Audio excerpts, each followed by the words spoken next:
L'une des leçons du marxisme consiste à ne jamais surestimer le monde des idées et des représentations, à considérer qu'il y a bien une réalité naturelle, physique, biologique, dont la réalité humaine historique constitue la dimension dialectique. Alors je cite Marx, « Ce que fait la conscience toute seule n'a pas le moindre intérêt. Retenons du fatras des idéologies que les trois éléments, force productive, rapports sociaux, conscience, peuvent et doivent entrer en contradiction. Les idées de la classe dominante sont à toute époque les idées dominantes, c'est-à-dire que la classe qui est la puissance matérielle dominante de la société est également la puissance spirituelle dominante. Les pensées dominantes ne sont que l'expression idéologique des rapports réels dominants, ces rapports conçus sous forme de pensée, donc des conditions qui précisément font de cette classe une classe dominante. Donc enfin, les pensées des dominations, ce sont les derniers mots qui vont les plus m'intéresser. Donc c'est de Karl Marx dans l'idéologie allemande. Alors l'essentiel du tout petit exposé qui va suivre va consister à prendre le marxisme au mot dans toute sa vérité. 4 points vont guider, enfin 4 idées essentielles vont guider ce petit exposé. Premier point, aucune idéologie n'est indépendante vis-à-vis de la réalité des rapports de production d'une société donnée. Deuxièmement, les idéologies dominantes ne sont pas des causes, mais des effets et des reflets des conditions matérielles qui les rendent possibles. Troisièmement, l'idéologie dominante actuelle comme théorie de la domination et de la déconstruction, que certains nomment le wokisme, je l'ai entendu tout à l'heure, n'échappe évidemment pas à la règle, sauf à considérer que cette idéologie serait comme par miracle au-dessus de l'histoire, ce qui est précisément la caractéristique et la croyance des idéologies dominantes. Quatrième point, le fait que la gendarmerie et la police soient particulièrement attaquées par les tenants de cette idéologie dominante, et non par exemple les fonctionnaires de la préfecture, les fonctionnaires des impôts, les fonctionnaires de l'éducation ou des affaires étrangères, n'est pas, à mon sens, dû au hasard. L'immense majorité de la population les soutient. La bourgeoisie médiatique contestataire et artistique a tendance à les déconsidérer, en faisant passer cette déconsidération pour une marque de résistance, d'avant-garde, voire de progrès tout court. Grand 1, premier point, critique de la critique, donc critique négative dans sa positivité, aurait dit Sartre. Marx critique durement le communisme ascétique, idéaliste qu'il qualifie de primitif et de grossier. Il s'attaque là à Saint-Simon, à Fourier, à Owen, à Proudhon. Ces communistes défendent des sectes égalitaristes, je les cite, et passent leur temps à rêver à un hypothétique âge d'or précapitaliste. Le recours au réel, au présent avec ses contradictions et ses forces, n'effleure pas ces communistes que Marx rejette assez violemment. Marx analyse le pouvoir répressif de l'État comme une structure émanant d'une domination d'une classe à un certain moment de développement de sa société. Ce qui est intéressant, c'est de noter qu'à aucun moment, Marx n'essentialise tel ou tel corps, et c'est précisément ce qu'il reproche à Feuerbach dans sa critique de l'essence du christianisme ou à Bakounine. Non sublimer, non fantasmer la réalité, mais la décrire telle qu'elle, dans ses représentations et dans sa réalité, et dans ses contradictions. Or, il se trouve que les représentations de la domination n'échappent évidemment pas, elles-mêmes, à la domination. L'idéologie actuelle dominante de la domination, je l'appelle comme ça, considère qu'il existe des minorités éternelles par essence, opprimées par nature, et que les oppresseurs sont également par essence et par nature définis et prédéfinis. Une idéologie est une représentation reflétant les intérêts objectifs d'une classe sous la forme d'idées. La gendarmerie et la police sont constituées assez largement de fonctionnaires et de militaires d'origine populaire, le plus souvent modestes. Une grande majorité est issue des classes moyennes.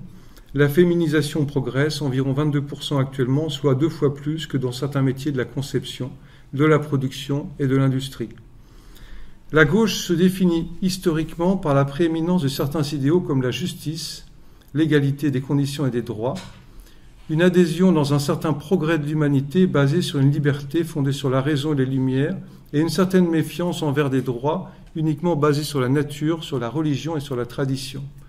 Cette gauche historique, à mon avis aujourd'hui en fort déclin, ou en tout cas extrêmement contestée, considère que l'État doit assurer une triple protection des plus faibles face à l'insécurité économique, ce que méprise le libéralisme, face à l'insécurité civile, ce que certains s'acharnent à dénier, et face à l'insécurité environnementale, ce que le productivisme et l'ultralibéralisme continuent à aggraver. Bref, La gauche historique, à mon sens réelle, assume le fait qu'elle doit être capable de protéger les plus faibles. À chaque fois que l'État disparaît ou montre sa faiblesse, la nature ayant horreur du vide, ce sont les plus faibles socialement ou physiquement qui subissent cet abandon. La gendarmerie constitue, avec sa cousine la police, le bras armé de la protection du peuple par lui-même. Parmi les poncifs les plus fréquents, on trouve « Tout le monde déteste la police ». Slogan à la mode dans le monde parallèle. Dans le monde réel, à peu près 90%, de 80 à 90% de la population française, enquête après enquête, dit exactement et explicitement le contraire. Le peuple dit explicitement considérer, respecter la gendarmerie et la police, qu'importe. Si le peuple pense mal, le plus simple serait de changer le peuple. À tout le moins, si vraiment c'est impossible, de le réformer ou de le rééduquer. C'est là que l'idéologie dominante de la domination entre en jeu. Elle est dominante chez les dominants médiatiquement, comme dans certaines institutions, mais à peu près inexistante dans les classes les plus populaires vivant concrètement et quotidiennement la réalité de ces trois insécurités sociales, économiques, environnementales. Au contraire, l'immense majorité de la population dans les quartiers les plus difficiles, toute classe, toute origine, toute religion confondue, souffre en silence et subit une minorité violente. Les trafics de drogue, par exemple, et demande davantage de forces de l'ordre pour vivre juste tranquillement. L'insécurité dans ces trois expressions est la conséquence directe des inégalités objectives. La gendarmerie et la police sont les moyens directs de neutralisation des inégalités, non pas de traitement ou de recherche de solutions à long terme, juste de neutralisation de ces inégalités et des effets de ces inégalités. L'objectif de la classe dominante et de l'idéologie dominante de la domination, changer le peuple, le rééduquer. Elle provient et elle promeut un idéal assez terrifiant, qui est un idéal de purification des corps et des esprits. À mon sens, il faut avoir un état d'esprit assez particulier pour considérer que la tranquillité est un idéal totalitaire. Il faut être ou se croire sacrément privilégié pour prétendre pouvoir se passer des forces de l'ordre. La diabolisation de la gendarmerie et de la police est l'un des moyens les plus assez grossiers de cette volonté de purification. Elle définit le bien et le mal, distribue les bons et les mauvais points, accorde ou non des indulgences comme au temps de l'Inquisition. Et elle soumet les accusés, c'est-à-dire les nouveaux hérétiques, à la question. La gendarmerie et sa cousine la police protègent les vrais faibles, les vrais opprimés. Elle est réputée très justement et reconnue, remerciée par ceux et celles qui servent H24. Le peuple n'oublie pas le colonel Beltrame, un héros authentique. Il n'oublie pas les policiers de la BAC qui sont intervenus au Bataclan avec si peu d'armes et de protection pour sauver les victimes des terroristes. La bourgeoisie contestataire anti-gendarme et anti-police est passionnée par la haine de soi. Elle préfère adorer les idoles passées ou lointaines. Jamais les idéologues de la déconstruction n'appliquent la déconstruction à elle-même. Bourdieu, lui, avait brillamment analysé la nécessité d'objectiver le sujet objectivant dans son cours qui s'appelait « Science de la science et réflexivité ». Sartre, dans la critique de la raison dialectique, développe un chapitre dans son introduction question de méthode qui s'appelle « Critique de la critique », ce que justement les idéologues de la déconstruction et l'idéologie dominante de la domination esquivent de faire à titre d'effort. Nietzsche qualifiait cette tentative cruauté retournée contre soi-même. Il me semble que cela qualifie précisément cette idéologie dominante de la domination. Petite philosophie du gendarme pour conclure. Il existe une forme d'impératif catégorique du gendarme. La formule du serment des officiers et des sous-officiers de gendarmerie est la suivante. Je jure d'obéir à mes chefs en tout ce qui concerne le service auquel je suis appelé et dans l'exercice de mes fonctions, de ne faire usage de la force qui m'est confiée que pour le maintien de l'ordre et l'exécution des lois. Donc c'est un décret qui a été signé conjointement par Manuel Valls et par Christiane Taubira. Dans sa formation, l'élève gendarme développe les qualités physiques, les aptitudes au combat avec le tir, le MSA, c'est-à-dire le sport de combat, le sens de l'engagement, de la solidarité. L'humanisme ici ne peut pas être théorique, comme dans toutes les professions en première ligne des souffrances humaines. Avoir des idées sur le devoir-être n'a jamais suffi pour passer de l'être au devoir. Avoir des idéaux sur la société n'a jamais ni suffi à rendre ne serait-ce qu'un seul service, une seule aide à la personne dans sa vie. Spinoza disait que le concept de chien n'aboie pas. Le concept de justice n'a jamais fait de celui qui le pense un homme juste. À la limite, il vaut mieux pour la justice parfois et le bien-être de la société un homme et une femme qui pensent parfois un petit peu moins au concept de justice sociale et qui soient capables de la servir. Ce que disait Marx du rôle de l'armée, de la police, pouvait correspondre aux réalités historiques des rapports sociaux de la fonction, objectivement contre-révolutionnaire au XIXe siècle. En 2024, personne ne reproche à Marx la critique des Robinsonades de Düring, le productivisme, sa conception matérialiste du travail, l'absence de prise en compte de la nature et de la cause animale. On considère à juste titre qu'une partie de sa critique avait toute sa vérité à la fin du XIXe, mais plus aujourd'hui. Eh bien, il en va de même concernant l'armée et la police. En 2024, le désordre finit toujours par profiter à ceux qui, socialement, sont les privilégiés. La violence et l'insécurité ne doivent pas être euphémisées et relativisées comme l'expression d'une révolte sociale quelconque. Les émeutiers et les délinquants sont pas et n'ont jamais été des révolutionnaires. Les premières victimes sont les gens les plus pauvres, les plus seuls, les plus vieux. On est aux antipodes de ce que Sartre décrit dans la critique de la raison dialectique. Au Bataclan, à Damartin en Goële, mais aussi dans les enquêtes et les interventions quotidiennes, dans sa prévention de la police de proximité qu'il fallait être politiquement irresponsable pour enlever. Bref, partout où les hommes et les femmes veulent vivre en paix, la gendarmerie et sa cousine la police veillent silencieusement à ce que ce droit à la tranquillité publique soit respecté. 144 000 policiers, 98 000 gendarmes, entre 9 000 et 12 000 gendarmes et policiers blessés chaque année. En moyenne, ça fait au minimum 20 par jour. Physiquement, psychiquement, entre 4 et 16 gendarmes et policiers tués chaque année en mission. Plus de 27 000 refus d'obtempérer par an, c'est-à-dire un toutes les 30 minutes. Les gendarmes et les policiers utilisent leurs armes dans 0,7% des cas.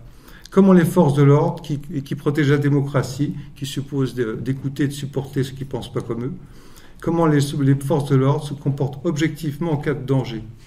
En cas de refus par le conducteur d'obtempérer à une sommation de s'arrêter dans des circonstances exposant autrui à un risque de mort ou de blessure, le chiffre en 2021 était de 5247 pour 201 tirs, soit concrètement 3,8% des cas. La violence est routière avant d'être policière. Personnellement, on peut se permettre d'être pacifiste lorsqu'on se sait protégé par des gens qui vont assurer notre sécurité et notre paix à notre place. Personne n'emploie le terme de violence enseignante. Je l'ai jamais entendu. Personne n'emploie le terme de violence soignante. Pourtant, il y a bien des victimes de maltraitance dues à des incompétences et des mauvais enseignants et des mauvais soignants. Analogiquement, évidemment, on pourrait faire la même chose avec la police ou la gendarmerie. Personnellement, je trouve l'expression de violence policière ou systémique totalement absurde. Mais il y a bien sûr des violences de policiers ou de gendarmes, d'actes éventuellement illégitimes ou illégaux. Ça tombe bien parce que l'IGPN et la loi sont faits pour les condamner. Donc l'idée de violence systémique est également de l'ordre du mythe.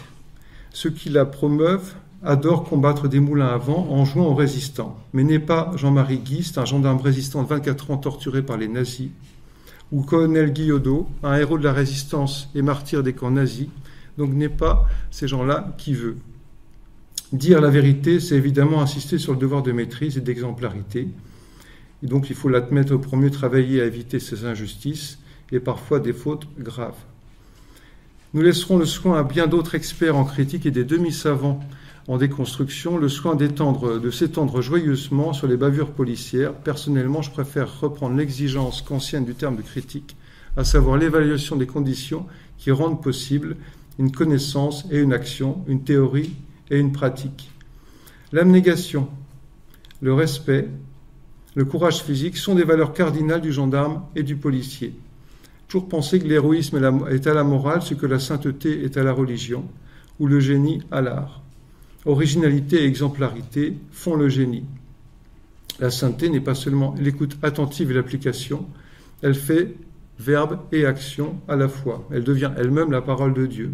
L'héroïsme ne relève pas du sacrifice ou du martyre, il est le courage porté à son maximum.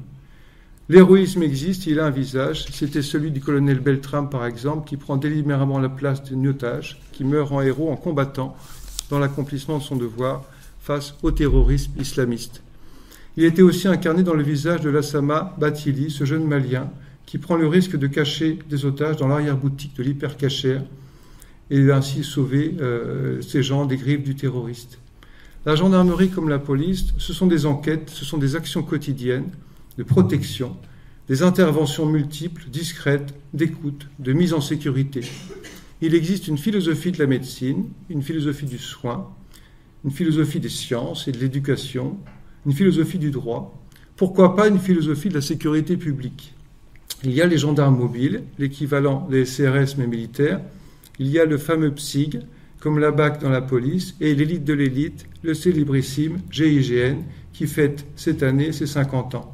600 otages libérés, 1000 criminels arrêtés ou abattus. Impossible de terminer mon propos sans les féliciter et les remercier, bref, sans leur tirer modestement un coup de chapeau. Je vous remercie.